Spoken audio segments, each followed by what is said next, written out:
much agreement between the Senate and the House that the amount of money that we'll be putting into property tax payments will probably be roughly in the $740 million area. The question is whether most of it will come through the education package. Could be all of it, or it could be a split between the two, or there's even a possibility if the education package does not come through, we could fall back on the current program that we have, but just expanding it with more dollars. What do you think are the essential elements, Representative Kelch, of a good, solid property tax reform package? Well, I think since over time, education has been, the larger use of property tax by necessity to keep their schools in repair, to pay their teachers and keep everything going. I think that's a pretty good vehicle to keep property tax down. And 1319, as Wes had mentioned, is a pretty good vehicle to do that. Now, I know some money, there was at one time about $715 million of property tax relief in there. And the House Appropriations Committee took some of that out, put in 1248 or something like that. I'm not sure the bill number anymore, but we've been through quite a few bills since then. But I don't know. I was kind of hoping we could keep it all in one place, and I think education funding is probably the best place to do that. If you have it scattered, you never know. You don't know all what can happen by having it scattered. With it in one place, in education, you put pretty good control of how it's going to be taken care of. Representative Belter, what sort of reduction do you expect that folks are going to be looking at in their property tax bill next year? Are they going to have a reduction, or are they just going to have a slower rate of growth? And if they're going to have a reduction, how much of a reduction is there going to be? Well, there's certainly going to be a reduction, and if in the education package, if that goes through, we'll essentially, on average, be picking up about 80% of the cost of education. Now, one of the things taxpayers need to be aware of is that even though the state is going to put a huge amount of money into property tax payments, what their actual property tax bill will depend upon what's happening in their local taxing districts. Because the state is putting more into education property tax relief, are the cities and counties going to raise their property tax, or is their school district going to pass a new bond issue because of the relief that's coming from the state? So in most cases, people should see a decrease in their property tax. There is one area where we've not seen relief, and that's in the area in the agriculture community, because property taxes actually went up. I know in my own personal case, my property tax this past year went up on all my agriculture land, but my home tax actually dropped a few dollars. So it will depend upon where you live and what other local taxes are taking place, but I think by and large, with the amount of money we're putting in, most people probably should see their total tax package go down. But the main thing to look at, and one of the things that we're requiring if the legislation passes, is that on your tax statement there will be a figure that everybody can see how much the state is paying of their property tax. And so that's the thing that people really need to be looking at, is how much the state is giving, and if they haven't seen any property tax relief, or if they're paying as much taxes as they have been in the past, then they need to be looking at their local, whether it's parks, city, county. They need to be looking at that area, at what's happening.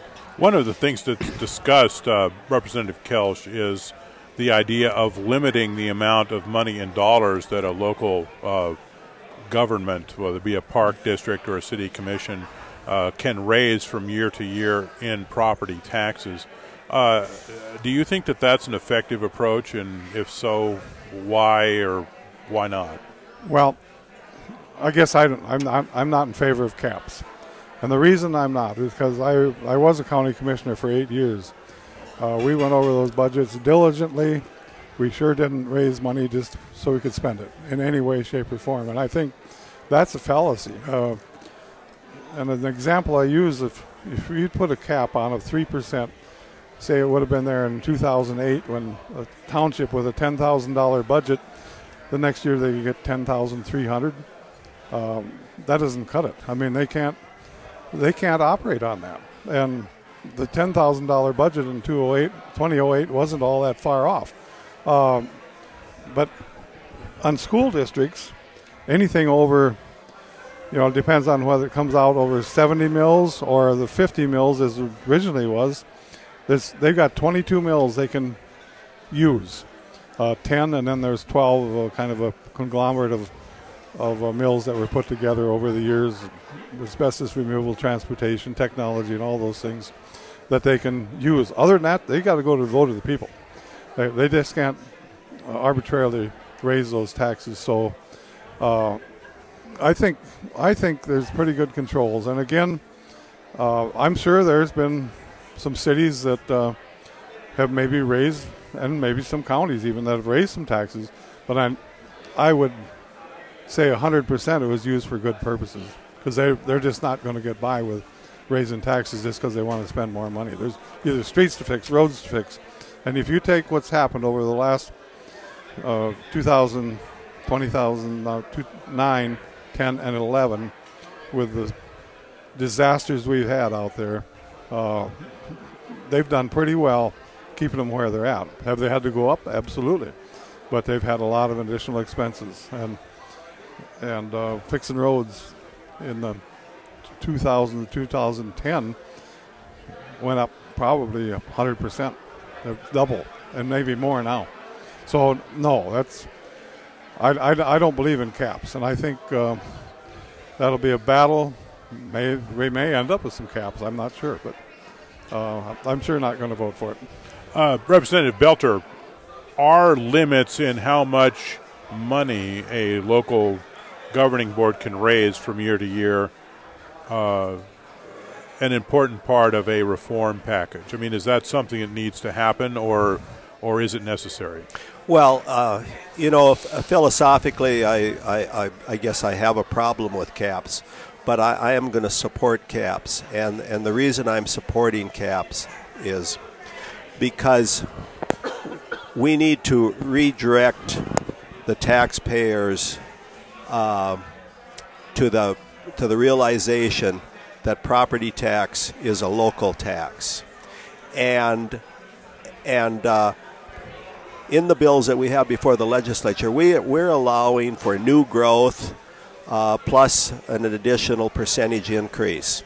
And I guess my question is it so wrong to turn power back to the people? Because if a city or a county feels that they need more revenue than what the caps allowed, all they need to do is ask their voters and say, will you approve us to raise your taxes so that we can carry on the various functions of government which we are thinking important? And I think that's where where we need to redirect the effort, because I think people have to get involved in the local level. And if a school district or city or county has to go to their local voters, is that really so terrible that they have to ask the voters for more money if they can't stay within the caps? I don't think it's that much of a issue, and so from that standpoint, I support it.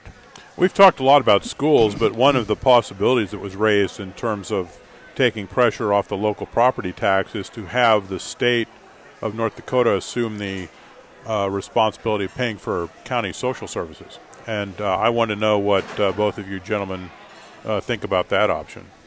Well, I know that a proposal is out there, and I would generally support it. I think the counties have some Problem with it, losing control.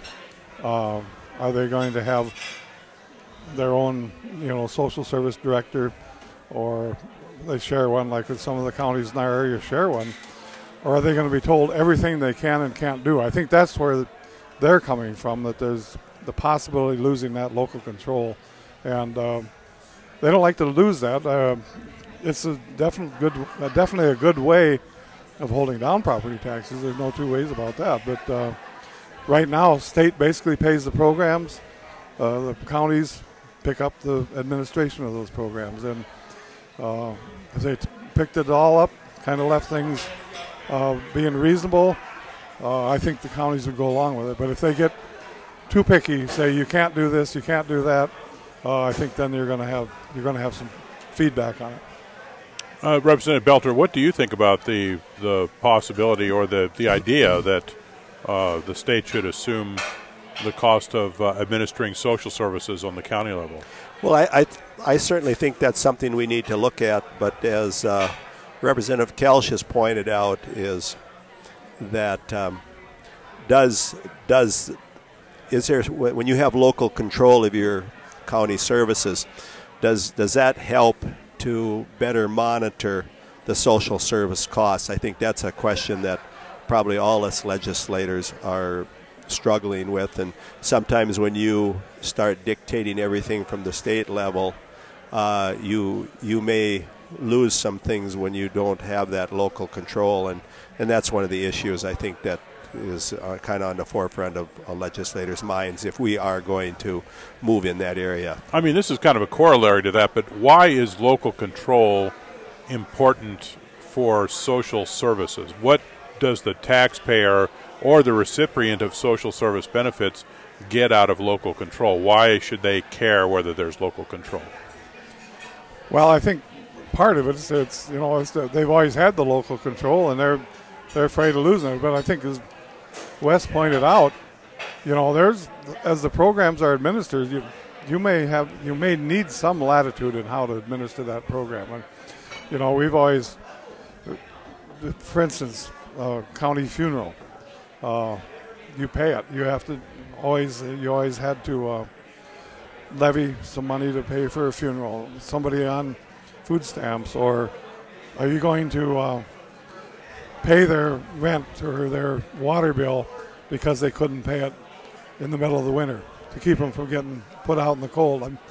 And those are kind of the decisions that the local social service board has to make. And I've been through most of those, because in Dickey County, the county commission was the social service board. So we met once a month and took up those issues, telephone bill, even some gas bills, so if they can get to work. So those are the reasons for local control. Representative Belter, is local control important to taxpayers at the county level? I mean, does it save them money? Are you specifically talking about human services? Yes. I'm talking about human services. Excuse me. I think that's a question that legislators have, and I've never been a county commissioner, and I've never served on human services, so unfortunately I'm not have the knowledge of the nuts and bolts of how the human service system really works, so I don't feel like I can really in a position to answer that question completely, but I think there is always some benefit to having people that are more closely associated with the activities of their local community. Hopefully there's some benefit to having them monitor the system. I was speaking to a lobbyist for the North Dakota Farm Bureau, Eric Osmondstad. He's a former president of the Farm Bureau. He was telling me about a kind of an agenda that the Farm Bureau has for property tax reform and reduction. And one of the elements of this is to increase the share of state sales tax that local governments get from 0.4% to 0.8%. And I wanted to know what you gentlemen thought of that idea, and to what extent it would be effective in relieving pressure on property tax. Well, I had a bill very much like that, except it went from 0.4 to a full 1%, and then it gave the counties the ability to spend 50% of that, and the other 50% had to go to direct property tax relief. And I thought it was a pretty good idea. It had a good hearing. It got a lot of questions in the hearing. Of course, it got killed in committee and on the floor, but I think that's a viable idea. I mean, you got to get more money into the counties, otherwise that's what the only other thing they have left is property taxes. And if they need to go to that well, they go to that well. Then not only the counties but the cities now. I know in our district, City of Lisbon, and some of those that have had terrific flooding, and dikes up, dikes down. They built dikes around buildings. They use the building as part of dike, and they've got to do something permanent. And where do they go? Where do they go other than property tax? And they're fed up with it. I mean, the people are there, and I'm the city and commissioner and mayor constantly. What are we going to do? I mean, we don't want to put any more tax on. The people don't have the ability to pay it. But where does the money come from if they don't? That's the big thing. Representative Belter, do you support that approach of giving counties, local governments actually, a greater share of the state sales tax? Well, no, I've not been supportive of that, and the legislature has always turned down all those efforts. Currently, we give them 0.4 of 1%, and of course, now 1% of a sales tax raises an incredible amount of money compared to what it did 10 or 20 years ago. So consequently, the counties are getting, the cities and counties are getting a lot more revenue just because a 1% raises a lot more money. And so I guess I'm satisfied with the 0.4 like we've had it, and I think that's where we should stay. But the 0.4 of 1% replaced personal property tax, which back in the 70s raised so much money, and I've tried several times to find out how much. Nobody can really tell me. But how much more would that property tax, that personal property tax, raise now that 0.4% replace? You take a $500,000 combines and tractors and all the machinery that folks have. I'm not proposing going back to that. I'll guarantee you. That was probably the most unfair tax there was. But I think we have to stop and think how much money would be raised by that now compared to what was and compared to what the 0.4 raises. Like I say, if the counties and the cities don't get money from the state, they have one place else to go, and that's property tax. I was thinking about, you mentioned combines and farm machinery. I was thinking about flat screen television sets and computers. You have the revenuers coming in and checking out all the electronics you've got and saying, okay, how much personal property tax can we get from this? And that would, I'm sure, make every elected official very popular in North Dakota. Well, the property tax assessor was probably one of the most despised person when they were doing it. When you go in, I see you got a new Davenport. What'd you pay for that? Or a new kitchen table or chair? I mean, that's we're not going back to that. No, we're not going back to the property tax. One of the things that was brought up during the debate on Measure 2, the proposal to get rid of property taxes entirely, was that the property tax system is not fixable. So let's just get rid of it. It's not repairable. What do you gentlemen think of, given all the struggles the legislature has had this year trying to figure out the best thing to do with property tax, do you have any sympathy for that argument? I don't have any sympathy for the argument because I think those local subdivisions need something that they can fall back on. And for instance, if that Measure 2 would have passed, a roof blows off a school building, do they wait and get permission from the state to fix it, or do they get it fixed and know how that they're going to be able to raise the money to pay for it? I mean, there are so many things that would have made it impossible to work with absolutely no property taxes. That it was not a very well thought out situation. However, I think if we don't fix it and fix it rather well, there's going to be a lot of sympathy to do it again. And I've had people tell me I might vote for it this time.